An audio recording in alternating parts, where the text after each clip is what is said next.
Hello, friends. Welcome to Story Behind Podcast.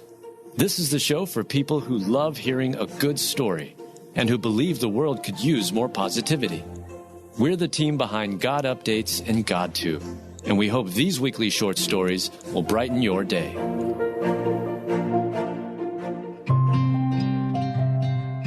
Survivor of September 11 terror attacks fell 22 stories as wife paced praying with a crucifix. Written by Mel Johnson, read by Adam State. During the September 11 terror attacks, Pasquale Buzzelli was at work on the 64th floor of the North Tower. Here's his incredible story of survival after falling 22 floors.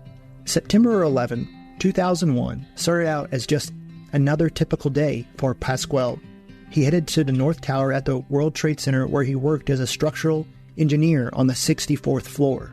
Though he was running a little late that morning, everything was business as usual when Pasquale arrived at the Twin Towers. However, what happened in the following moments would change his life and our nation's history forever. Pasquale stepped into the elevator and pressed a button for the 64th floor, just as he'd done so many times before. However, just as he reached the 64th floor, the elevator shook violently and stopped.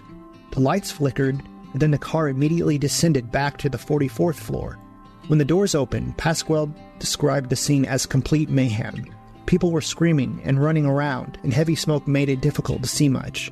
Shock set in, and without thinking much about it, Pasquale retreated back into the elevator and hit the button for 64.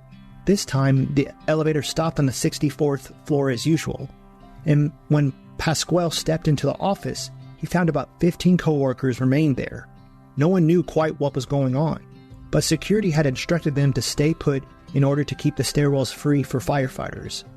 Pasquale went to his desk and called his pregnant wife, Louise. He asked her to turn on the TV to see if she could figure out what was happening. And that's when he first learned he was trapped in the Twin Towers during the September 11th terror attacks.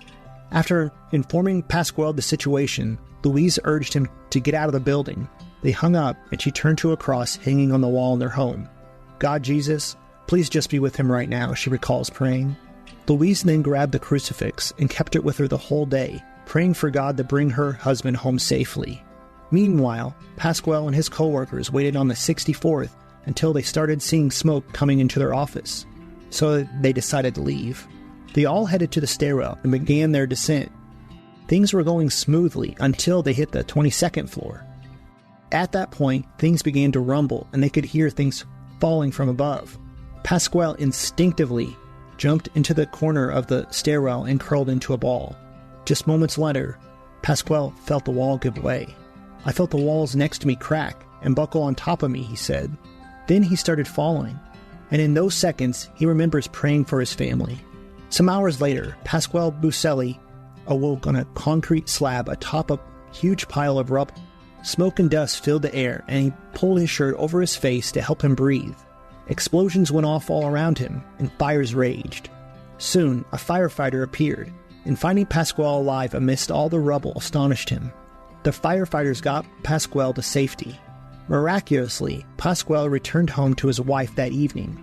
He suffered a fractured foot, but was otherwise fine after falling 20 stories. And as he watched replays of the September 11th terror attacks, Pasquale couldn't believe he made it out alive. When I was sitting in the rubble, I thought, perhaps part of the building collapsed and toppled away from me, and that's why I survived, he explained.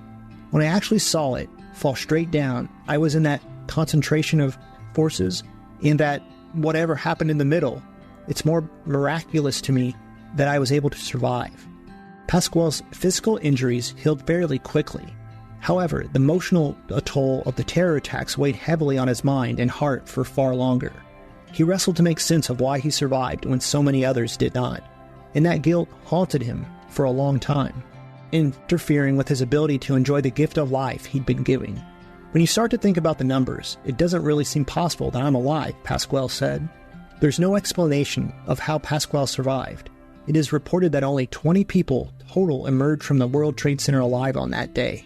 But Michael Rubiari, one of the firefighters who helped rescue Pasquale from the rubble, knows divine intervention is the only explanation for his survival that is otherwise impossible. It's got to be a miracle, Michael said. Someone was watching over him. He needed to make it home.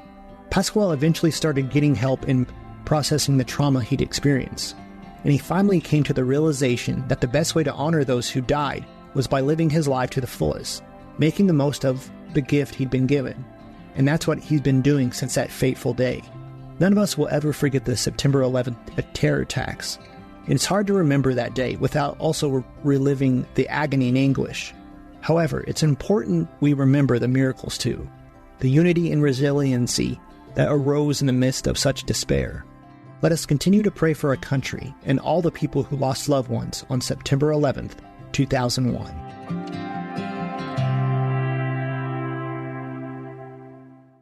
God kept calling my heart. Like, I just knew he was my safe place. I hope people don't walk away going, wow, you're really awesome. More than like, wow, Jesus is really interesting and he's really awesome. Everybody on this planet is dealing with some sort of what if. How does that one courageous decision affect the whole world? A ship in harbor is safe, but that's not what ships are built for. If you were encouraged by what you just heard, please search Trevor Talks on your favorite podcast platform or lifeaudio.com. Want to get 7 streaming services for one low price? Sign up for a smart bundle that'll stimulate your brain. Featuring Curiosity Stream with the best documentary films and TV shows. Taste Made for the fun side of food and travel. Topic with the best thrillers and crime stories. Da Vinci, teacher-approved ad-free shows and games, and more. From nature to history, technology to food, mystery to adventure. Get 7 streaming services for one low price. At less than $6 a month, it's the best deal in streaming. Sign up at smartbundle.com.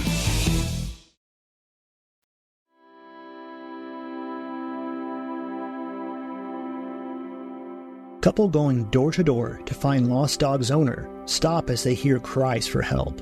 Written by Adam Staten, read by Adam Staten.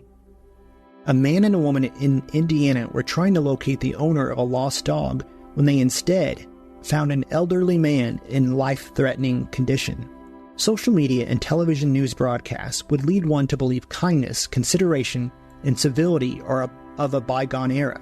But despite what those misspelled profane posts on Facebook and Twitter may indicate, generous and caring people still walk the earth. A couple in Jennings County, Indiana, were out walking with an animal that didn't belong to them. That's because they were attempting to find the owner of a lost dog. According to the Jennings County Sheriff's Office, the unnamed Good Samaritans were out walking in late August, going door to door. But when they came upon one house, they heard something extremely disturbing. The Sheriff's Office reports they heard what they believed to be someone, a man, yelling from inside the house. This person was calling out for help. After that, the man entered the house and found an elderly gentleman who needed immediate medical attention. Deputies believed the man had been in that state for approximately 2 days. The man and the woman then phoned 911. They requested immediate medical help for the elderly man, who was transported to a nearby hospital for treatment. The deputies, in a Facebook post, mentioned that if not for the man and woman walking around, going door to door, the elderly man may not have survived too much longer. The department also added that the day the man and woman were out walking with the lost dog was National Dog Day. The lost dog, after being taken to a shelter, was found and located by its owner. This situation is an example that kindness and simply doing the right thing can and does benefit everyone. Those not the intended beneficiaries of benevolent acts can still see the rewards of the good deeds of others. So then, as we have the chance, let us do good to all men, and especially to those who are of the family of the faith. Galatians 6:10.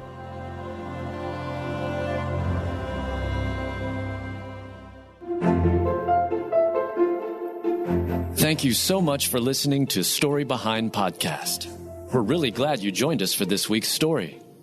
To see photos and videos that may have been referenced in this episode, check out the links in the show notes. And if you enjoyed what you heard today, subscribe to our podcast, and please tell a friend about us. We'd also love it if you'd rate us and leave us a review. It really does help more people find us. Story Behind is a Salem Web Network production.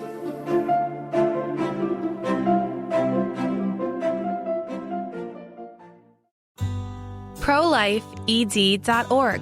Need information on abortion, fetal development, or Down syndrome? Check out prolifeed.org. Would you like to know about assisted suicide, Black genocide, or eugenics? Check out prolifeed.org. Like to learn more about bioethics, euthanasia, or post-abortion syndrome? Check out prolifeed.org. That's prolifeed.org. Sponsored by the Long Island Coalition for Life Educational Trust Fund.